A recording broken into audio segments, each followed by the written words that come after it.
Hey, I've been shooting with this camera here for about 15 months now, the Canon R8, and there's another one that's filming us right now. I'm gonna tell you exactly what it is I've put it through, which was a lot. Overheated it, I've shot it in the cold, we did photo, we've done video, I've done a lot of stuff on this body, and I want to share exactly my thoughts on it and whether or not it was a good decision or if I should have just held out and maybe buy a more flagship Canon instead. So let's get into it. Hey everyone, welcome back. My name is Sergio. I'm a commercial photographer here in Victoria, BC. If you know me, you know I shoot mostly still life, advertising, but I've also shot portraits with this. I've shot a lot of video.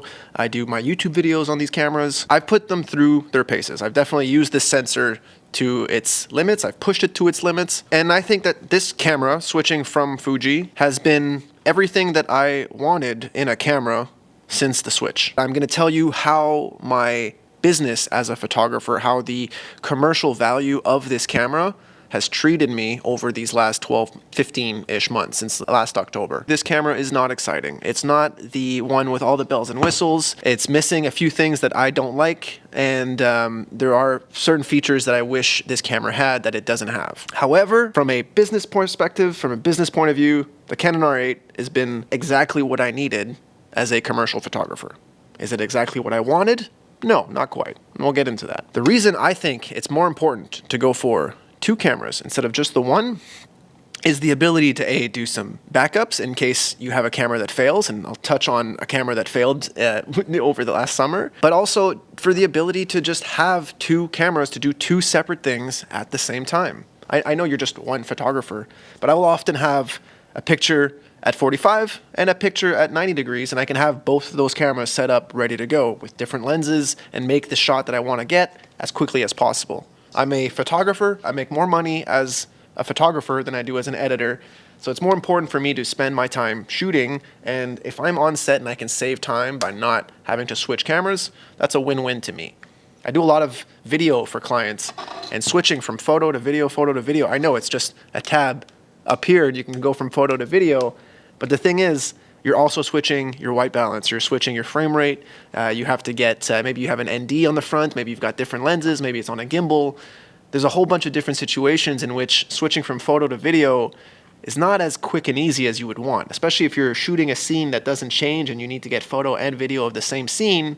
Well, it's much quicker and better to just have those two cameras ready to go rather than having to switch one. The grip is nice, especially coming from like the X Pro 3. Like, this is a hell of a grip. I love how this feels in my hand. But comparing it to like, you know, a 6D or a 5D Mark III or any like DSLR, it's much smaller. It's a much smaller, more manageable camera for someone of any hand size. If you have big hands, you might think this is too small, if anything. Like, I can fit comfortably 3 fingers and my pinky underneath, and you know, I'm 5'7" with relatively small hands, so I can't imagine being Shaquille O'Neal with this. The build quality on her is not like my 5D Mark III, that's for sure. There's a lot more. It's a nice plastic, it's a nice finish, but it doesn't feel like, I remember walking around with that old camera and I knew that if someone tries to steal it from me, they are one bonk away from not being there stealing it from me anymore. And I wouldn't feel as confident doing that with this camera as I did with the 5D Mark III or my 1D that I used to shoot with. There's less computer errors with this than there was back in my Fuji cameras. I thought I wanted a GFX, I really did. And I played with it going from the X Pro 3, and I realized that it's just the same computer in a different body, a different sensor. It's like having a Corvette that is, sure, it's $100,000 and it's a nice car on the outside, but as soon as you step in, you're like, oh yeah, this is still a Chevy.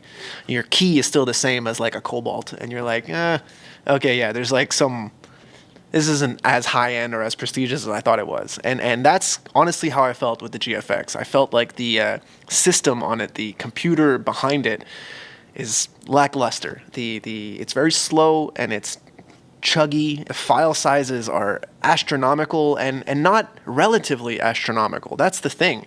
My 24 megapixel full frame sensor, which is this R8, takes files that are almost half the size of my X Pro 3, because that X Pro 3 or Fuji's systems in general they have a hard time at actually compressing their raw files.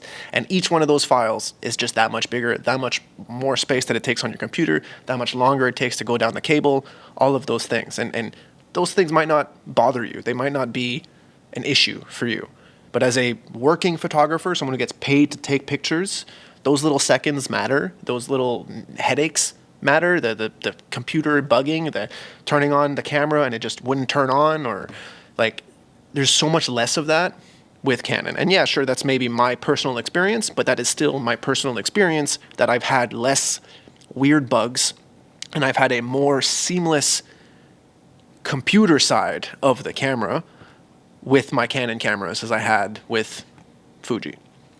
I can't speak the same to Sony and Nikon, Pentax and Lumix and Panasonic and Blackmagic and whatever other camera system you might be working with, Leica. But at the very least, these are fairly reliable. Will they never bug on you? I don't know. But for now, it's been pretty decent. There has been one time where the camera overheated on me, where I was in this, well, maybe not one time, it happened a couple times, where that camera does overheat, especially if I'm shooting video, but even more so if I'm just shooting in direct sunlight and it's beaming on the camera.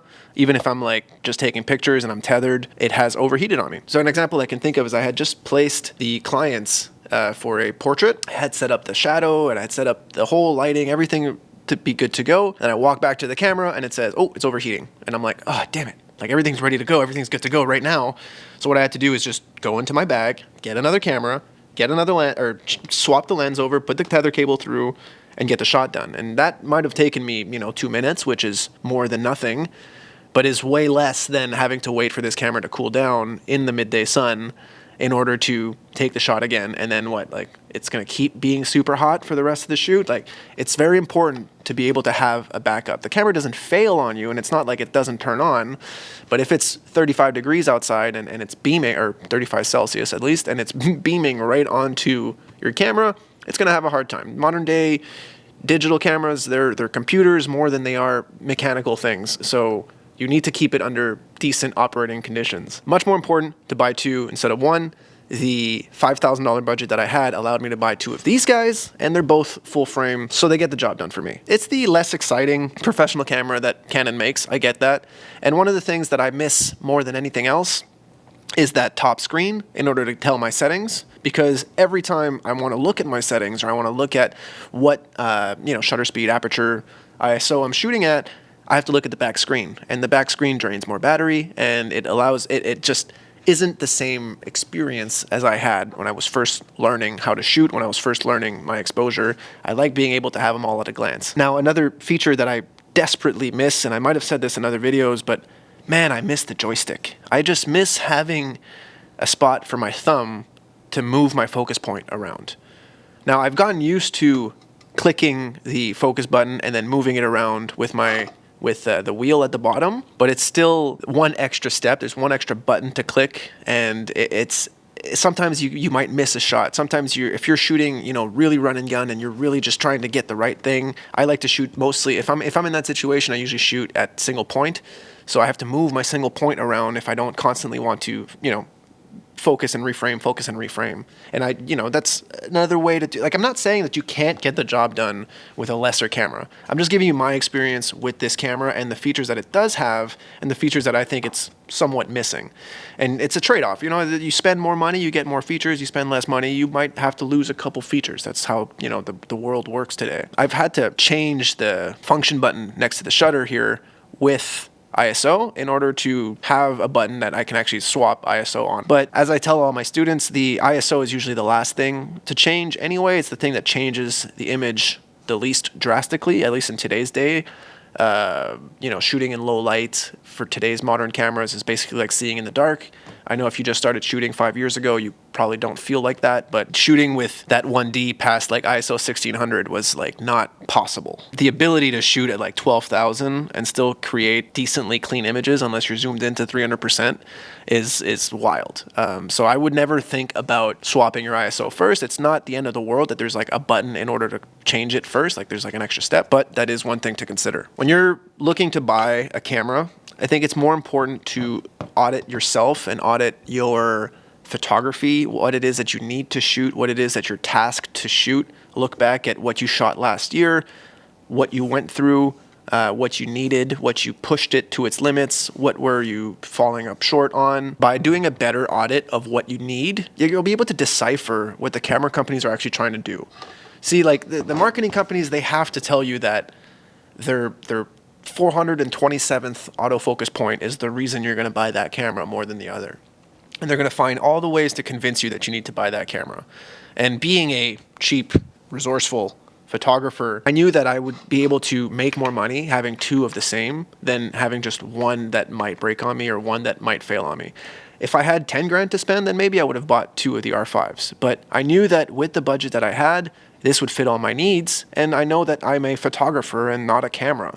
So if you're considering buying, let's say even nowadays, because now the R8 technically is last year's camera, so it's not necessarily the newest camera anymore. And if you're looking at it now and you're like, oh, well, maybe the R8 Mark II is going to come out, like that's just companies being camera companies. So don't worry about it too much. This is a fantastic camera that will get you everything. I won't even say most of the jobs done. It'll get all your jobs done. There's nothing that you can't do with this camera. The features on it far outweigh what you need from it for modern day photography. If you're Julia Fullerton Batten, if you're Dan Winters, if you are anyone who shoots with Phase 1 or Hasselblad cameras, then yeah, sure, you're probably not watching this video and you're not contemplating buying this camera.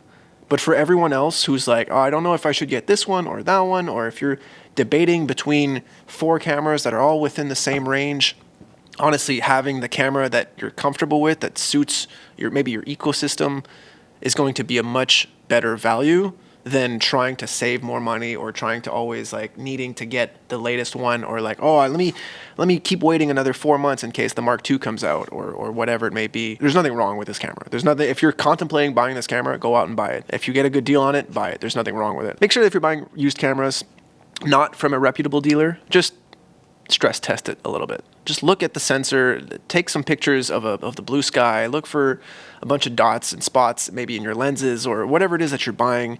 Just inspect it properly. Don't worry about shutter count. Stop asking people what the shutter count was. You're not going to break the shutter, especially on a camera that's less than 5 years old. Like, unless you're buying from a sports photographer that has kept his finger on the trigger for the last 13 months consecutively, you're not going to blow out your shutter. Stop having to worry about that. It's not something that is, like, every time I go to sell a camera, it's always the first question. And that is not what's going to die on you. That's not what's going to break on you if you buy a used camera. You are going to get bored of that camera before you break the sensor. I had a 5D Mark III that had like 400,000 shots on the sensor, maybe 3 something.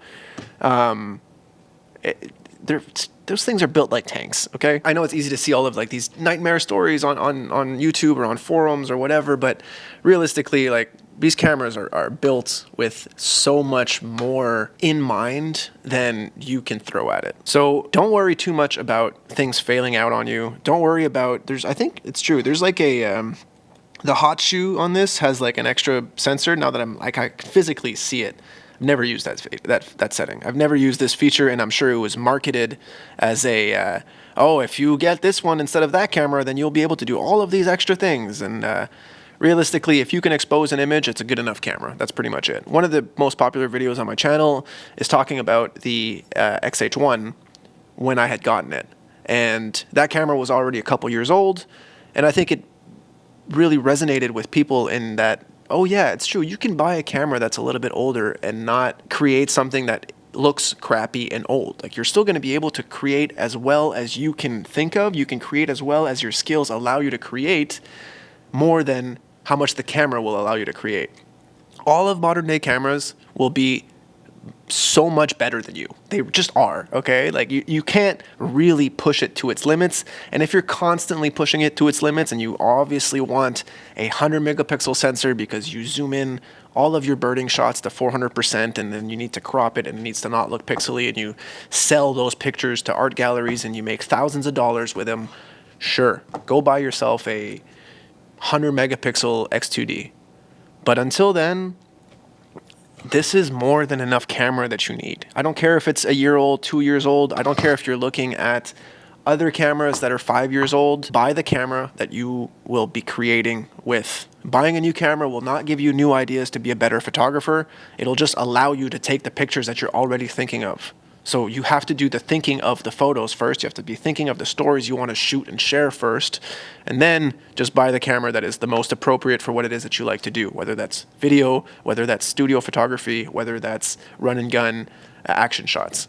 So use that knowledge to equip your purchasing decisions. I think you'll save a bit of money that way in the long run. Thanks for watching. I hope you guys enjoyed it. If you got a little bit of something from it, let me know down in the comments. Subscribe if you haven't. I'll see you guys in a couple of days. Later.